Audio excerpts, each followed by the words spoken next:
Hello? Okay, then.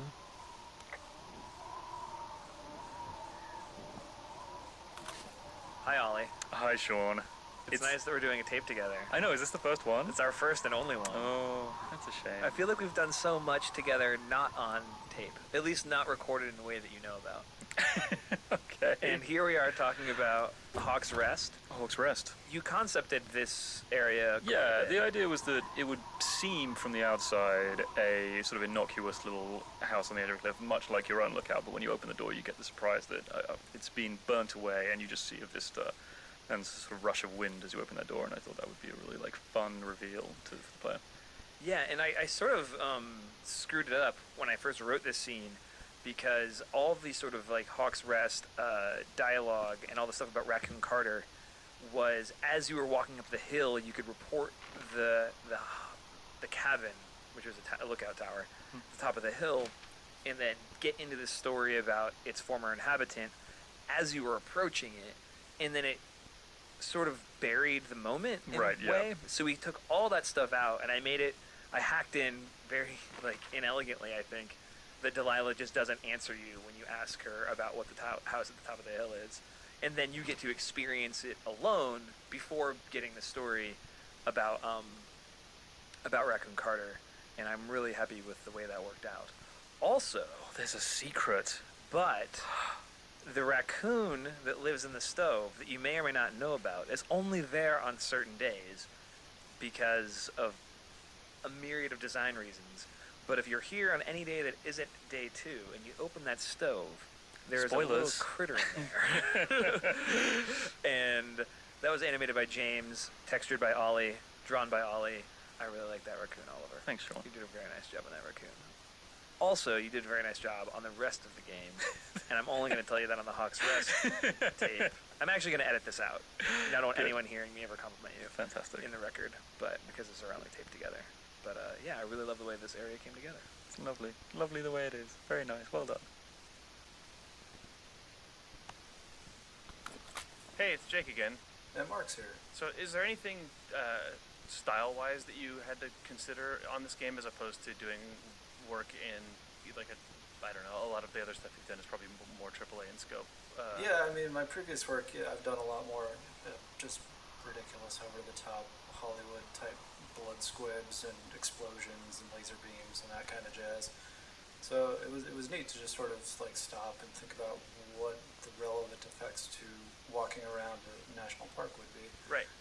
Just sort of ambient, natural, secondary motion that you would want in the world without it being obnoxiously overpowered as most things you would do for a AAA action game. You know, the entire world looks hazy and covered in smoke as the fire gets closer and closer, and obviously we couldn't just fill the entire world with smoke because everyone's graphics card would melt and it would also look like a big pile of garbage. So it seems like you and Paolo, who did a lot of the sort of programming side of this, ended up inventing this thing that the team called the Henry Smoke Barfer, which I do think Nels actually coined that one, but yeah, it was probably Nels. Yeah, it's a very Nels thing to say. Yeah, Henry at this point in the game is wandering around with basically a pigpen cloud around him. When you see the sparks flying around on day 79 or the sort of lingering haze on days 77 and 78, that's actually just Henry's body emitting those, then leaving them behind in the trail. I made up a group of emitters that rotate around the watchtower that, if you look real closely, you could probably make it out, but it gives that sort of feeling of it's super intensely smoky outside without you're in the middle of this big swirling storm, but actually it's just, 6 feet of smoke spinning around the outside of the building. Yeah, pretty much. Hey, Chris again. And Sean. Hey, if you saw the second trailer for Firewatch, there's a moment that takes place here where Delilah points out that there's someone in Henry's tower. Henry points out that he's not there. Camera swings back to the tower, and it's a big dramatic ending. Of course, that moment happens in a completely different part of the map in the actual game, and has totally unrelated to this moment that you're now experiencing. And this was a trailer that we had debuted with Sony at E3, so we knew we had a big audience and that a lot of people were going to see it. it's really, really challenging. I mean, you all know, because everyone goes to movies, what it's like to watch a trailer for a movie that you're excited about and maybe have already decided to see and then be shown too much stuff. Yeah. And every once in a while, a movie either has like the ability to or sort of the chutzpah to just show you a scene that isn't that hit the cutting room floor or an alternate version of something that gets you feeling the way you should feel and excited for the movie as presented, but doesn't spoil it for you. And I think I'm really happy that we ended up doing that. I think it's good. Like, you're not lying. It's not like we showed you a mechanic that you can't do or anything like that. I think that we basically had to find a way to accurately convey the type of tension and mood of the game without spoiling it. And so we basically ended up just writing those trailers to fit. I think it worked. Yeah. I'll find them. Thanks. But I am gonna need a raise. Don't hold your breath. I'd start by hiking back towards your tower and just keep an eye out for anything that would lead you to them. Oh, they're big into Red Eagle. Hi, it's Ben. Oh, it's Jake. Hey, Ben. So let's talk about Henry's camera. Or I guess, more specifically, the Goodwin family camera. We liked the idea of Brian and his dad bringing one of those little cardboard cameras out with them. And we had thought at various points in production, maybe we should cut taking photos because it's really complicated. Maybe you should just see the ones at the end in the credits and be shocked by the Goodwin family. When I joined the project, I actually was super excited about this feature. I liked the idea of having the camera have a little bit of a real-world feel to it. People seem to like when you showed an animated GIF of it on Twitter. People went crazy remembering these things. Especially once the idea was proposed that on PC you could print out your photos or you could upload them to the internet and get them developed, which is the thing that we do. Yeah, the photos that we take are actually secretly 5 megapixel, first generation digital camera quality photos, but just good enough that if you print them out, they look okay. Yeah, once we went all in on that as a concept, it seemed like having the camera in the game was an essential no-brainer, and then we went all in on making it work like a real camera. We really wanted, you'll have a fixed number of shots you can take. Every time you take a picture, Henry has to wind the camera by hand. And some players ignore it and don't take pictures. They'll take the 2 that Delilah tells you to, and then the end credits will play and they'll see 2 pictures and maybe have a little feeling of loss that they didn't participate in that feature. Yeah, or people who get super bummed because they get really into the mystery and take pictures of strange machines and ripped up campsites and a dead Brian Goodwin, and then get to the end credit sequence and go, oh, that was me. Yeah, they only see the sad things. I Those like people that win. depending on how much you use the camera and what you choose to take a picture of, you end up getting a different story at the end of the game. That's the thing that I think worked out the best with the camera and made me the happiest that we actually went all out on building this stupid thing. Yeah, it's really nice.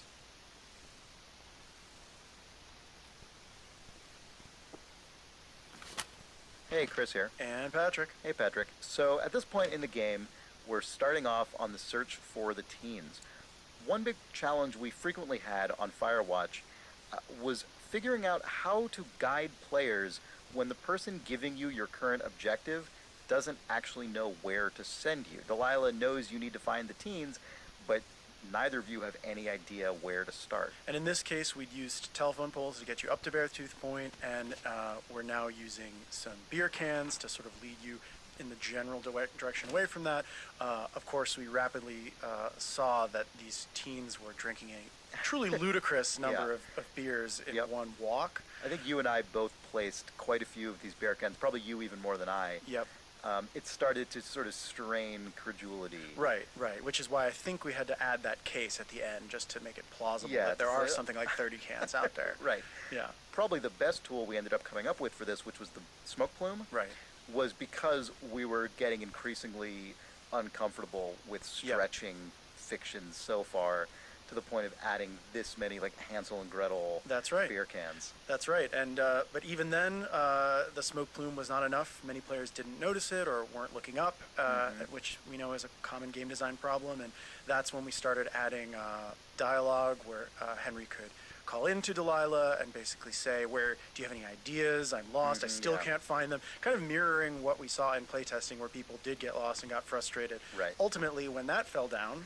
eventually, if you have not noticed anything, you haven't asked Delilah about any of this stuff, she will just call you and say, hey, I see some smoke. Maybe that's where you should go. Right, and that pretty well sews it up. The sort of full court press of all of those things. I think most players eventually find their way to the teens. I mean, we figured it was okay for players to get lost a little bit. I mean, that is the point of this. You are supposed to be on an aimless search a little bit on Right. this mission. But, I think with all of the different tools we added in, most players eventually feel like they're actually Right. on some kind of trail. I mean, I suggested an omniscient satellite AI that could contact you and tell you Yeah. exactly where to go, but that was shot down. Yeah, it was a late cut. Yeah. Hi, I'm Will, and I was the gameplay and systems programmer on Firewatch. And I'm James, and I was the animator on Firewatch. And we're here to talk about climbing and mantling today. We had a bunch of stuff that essentially was more point-to-point interactive stuff, where you sort of like look to the rock you wanted to put your hand on and click on it, and you kind of do that. A lot of the platforming-y type stuff just got pared down because as you make the game, you realize what game you're making, and it's not really about being an athletic climbing person. It just kind of like made the game slower when you were trying to get to the next conversation. Mostly what the climbing stuff ended up being useful for in like game design terms was characterization. So some of the mantles do a decent job of getting across that Henry is kind of a lumbering, slightly heavier person, as we sort of like force you to watch Henry kind of slug over an edge rather than being a nimble, mirror's edgy person. We also use it a lot of times to break up sight lines so that you get a good vista as you come up over a mantle, like when you see the man with the flashlight for the first time, or Yeah. kind of see the burned forest. In the cave, sometimes we use the camera animation on mantles to hide a sort of teleport to a different part of the cave, which was pretty useful actually, so that was quite good. The reason that it all got pared down is we didn't want you to ever fall off the cliff, didn't want you to back down them. Like, nobody ever wanted to Yeah. climb back up those twice, so we just made them simpler and simpler and simpler until eventually getting to you just hit the button and climb all the way up. One of the earliest conversations I had with Jake, he just sort of casually mentioned, oh, and we're thinking that you can't die in this game, and which now seems like the most obvious design decision ever for Firewatch, but I'd only been making games before then where it's like, yeah, and then you have your character can die and you respawn and da-da-da, like traditional video game stuff. And the idea suddenly of like, oh, like how do you make content that still feels like I'm climbing over stuff and I'm doing things, but with absolutely no risk? And I remember at the very beginning being like, oh god, is that going to be a huge problem? Well, of course now, if you ever saw Henry fall to his death in the game, it would be ludicrous and ruin the moment. Absolutely. But Firewatch 2 is going to have lots and lots of fall into your death, obviously.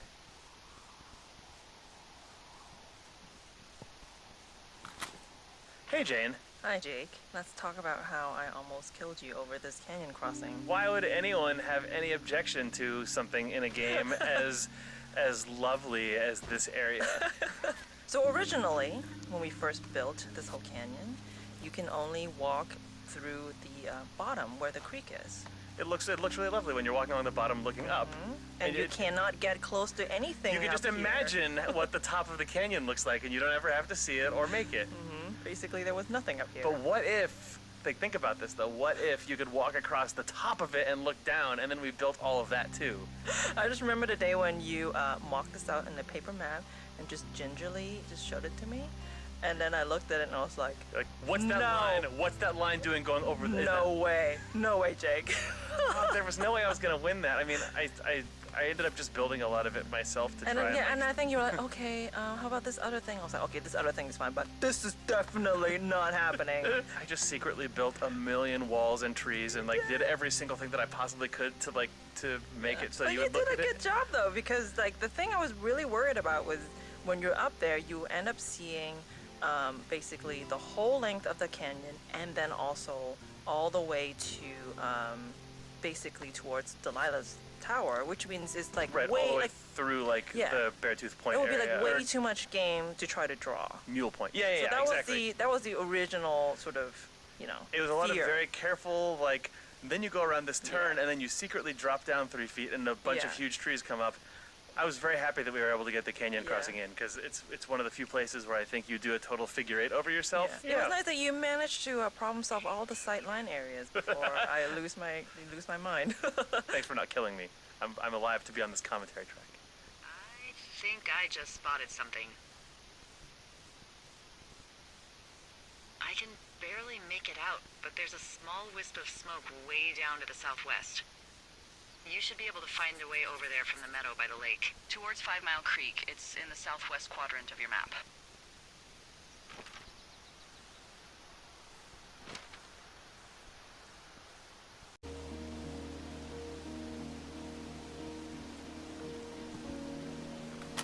Hi, this is Ollie again. And this is Syndra. I worked as a character artist.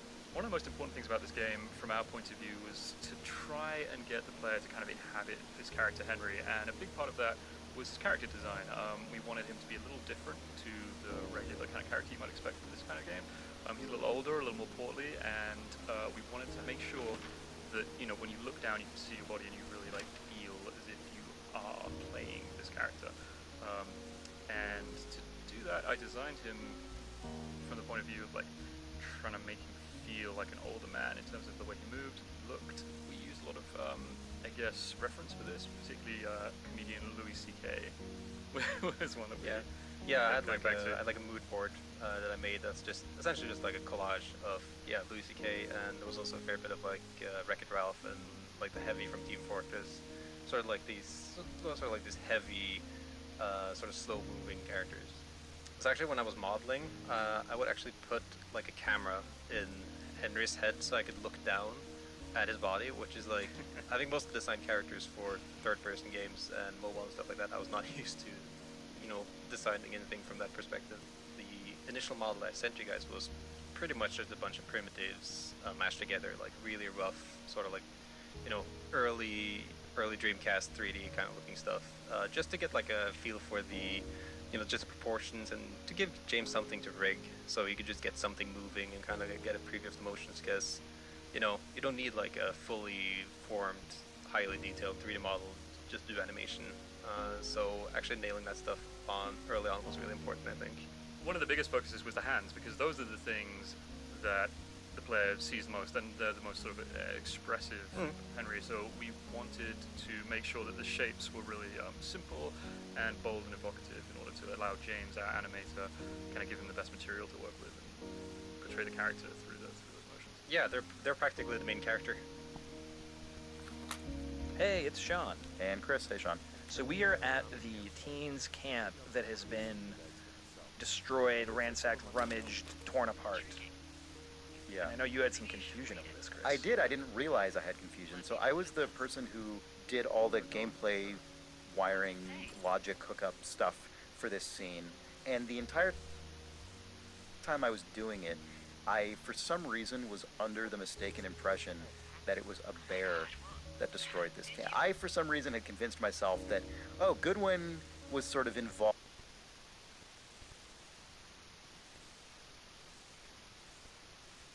in framing Henry for teen stuff, but also just separately and coincidentally, a bear just like blasted through here and tore up the tent. And I think I didn't realize until the game was almost done that that was not the case. And I think that's one of the challenges of making a game like this, and where we're telling a story that doesn't explicitly call out why everything is happening. I think, me personally, and I think you agree with me, Chris, because we talk about movies and stories a lot, I really find it obnoxious when a story goes out of its way to explain everything and handhold you through the plot of the story. Ultimately, you, the player, may have thought it doesn't really matter to you whether it was Goodwin or a bear, because it's doing all the things on an emotional level that it needs to do as a scene, which is stress you out, realize there's danger, and create the fact that the teens feel like it was you. Like, you just know it's not you, so that's Right. what works here. Or as you may have correctly intuited what happened, and that's also good. Yeah, Goodwin sets out to... Horribly superficial. Do you know Raleigh Fingers? He pitched for the A's. No. Well, I'm the spitting image of him. Oh, wait, is he the guy with the snidely whiplash thing going on from the 70s? Oh, my dad loved him. Yeah, that's him. That mustache. Now you have my attention. Rawr. Okay. Okay, well, that gives me a good start. Now let's see. In my scope, I can only tell you're a white guy wearing shorts. It's hot. And maybe, by the way, I'm not white. It's not very, PC or whatever they say. Oh my god, you are the whitest man. Wow. I don't need a spotting scope for that. And if not shorts, then what do you normally like to wear?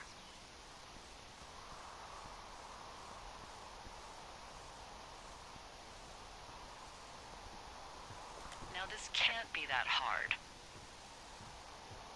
Think of your closet. Open it in your mind.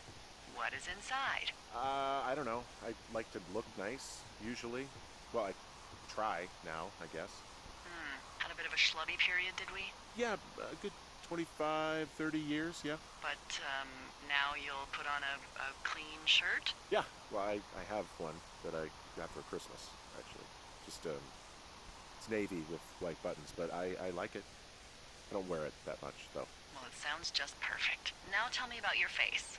I'm looking at you across the bar. What do I see?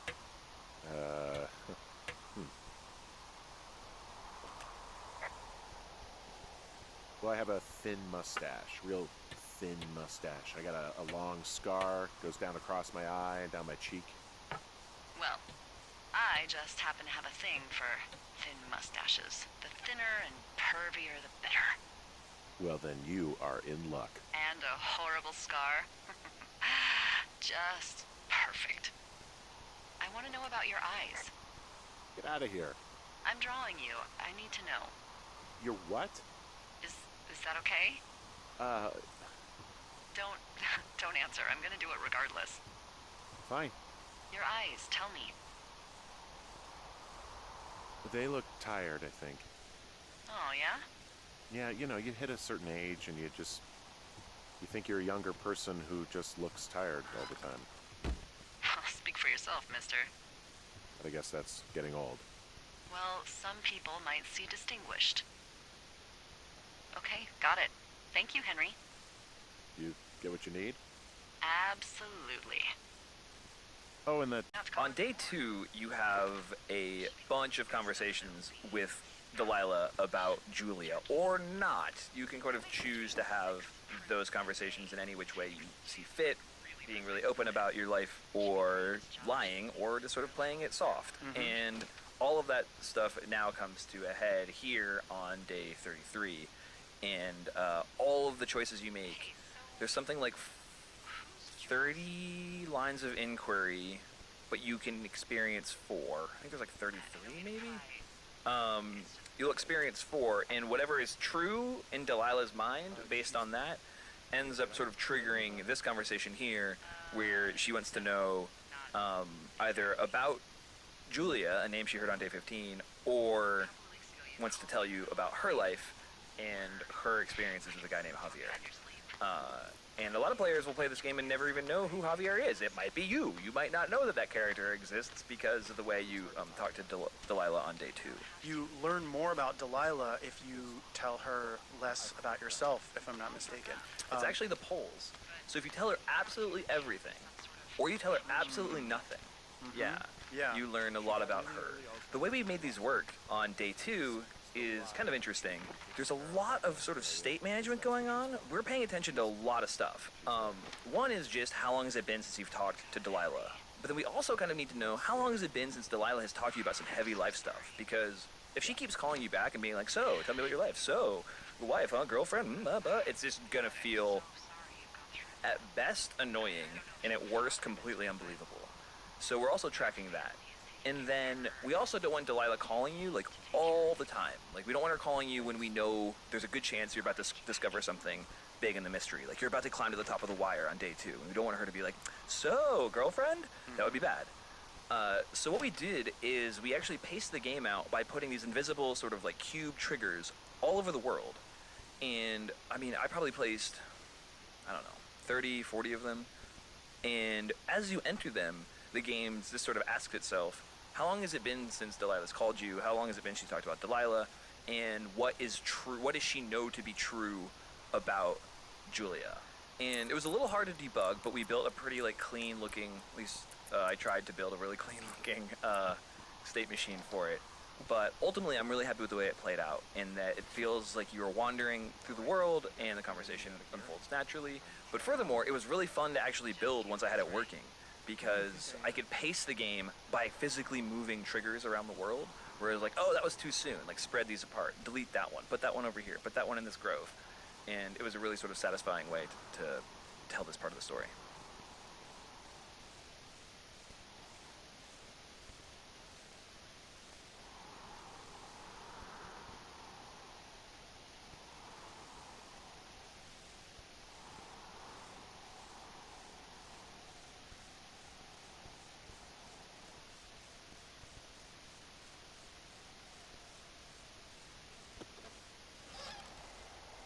You've got a front row seat for what might be the biggest fire of the year. Yeah, it's really going. I'm gonna call it in.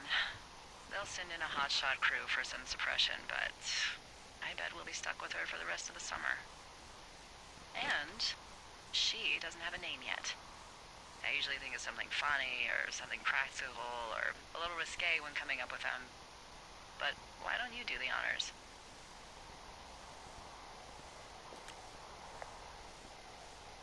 Well, we should just call it the...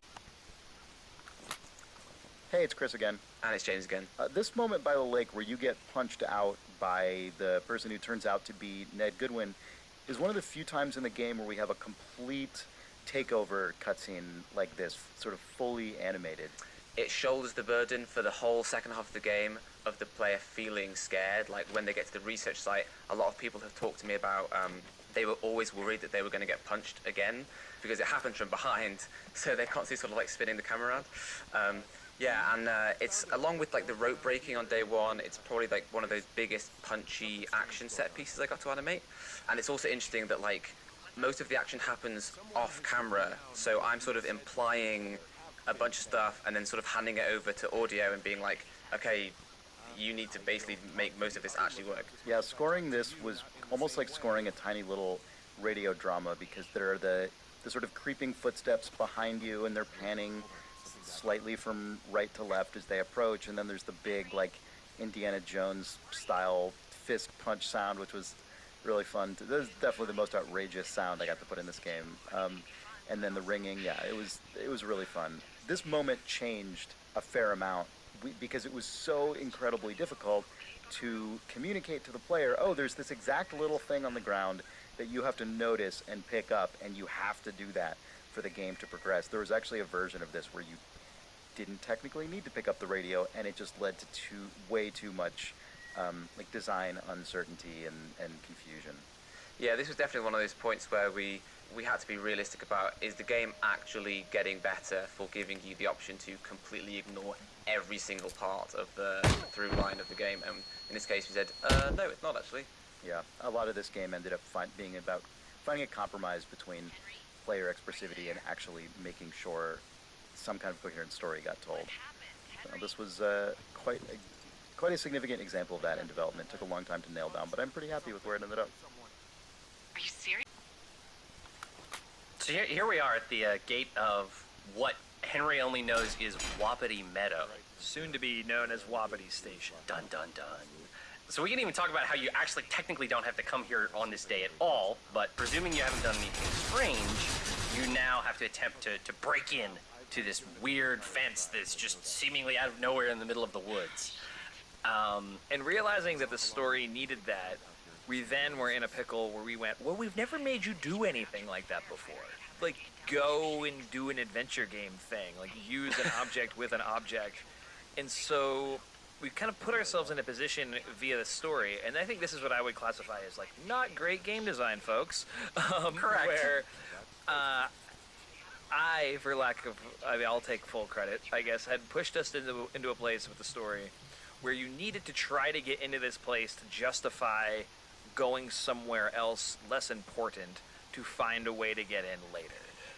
Because when you're telling a story, like, and then you have to kind of create a diversion, you don't want to be like, the most important thing you want is behind this gate, but you need to go elsewhere to get behind it. It's like the biggest, like, bugaboo of adventure game design, but we had written ourselves right into it, and the story was now like, or the game design was now subservient to the story, which is really bad if you're a game designer or an aspiring game designer. Not the best place to be. Not great. So Nels and Will and James set about piecing together the concept of being able to pick up things and then contextually change the action you could do with those things. And in terms of look and feel, I think you guys did a great job of being able to pick up the rocks that are to the left of the gate.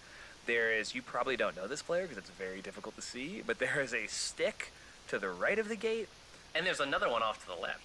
Once you try to get in some fashion, the game is agnostic about which. Then you can say like, hey, Delilah, I don't think I can get in here. And of course, in like, classic Firewatch fashion, there's a bunch of very subtle like micro branches where if you actually try to break in with all three of the things, Henry's like, I tried to smash it and break it, I can't do it. So there's like a little bit of reactivity there that's cool, but also me and James and Will basically had to go through like a baton death march to get this to work, just because nothing else in the game at all works this way. With like because the objects, they're in your hand, but then as you use them on the gate, then they're destroyed, but they have to go somewhere and it has to sync up with a special. It's just any one element that is complicated to do it in a game to make look nice, and it has like all 10 of them. And it's not built on any sort of like reusable system because we didn't imagine we were making a game where you would use thing on a thing like you do in like Monkey Island or whatever. But we walked ourselves right to that, unfortunately. But I think you guys did a valiant job, and I really love the way it actually feels to do it. I am just glad I wasn't the gameplay programmer on it. I'm very happy about that. Lucky you. Maybe the government? The United States Forest Service? Are you a Douglas fir? Is your trunk infested with bark beetles? Because if not, I promise you, they don't give a shit about you. Look, you should have seen this clipboard, Delilah. Yeah, I guess I should have. All right, I'm headed toward the camp anyway.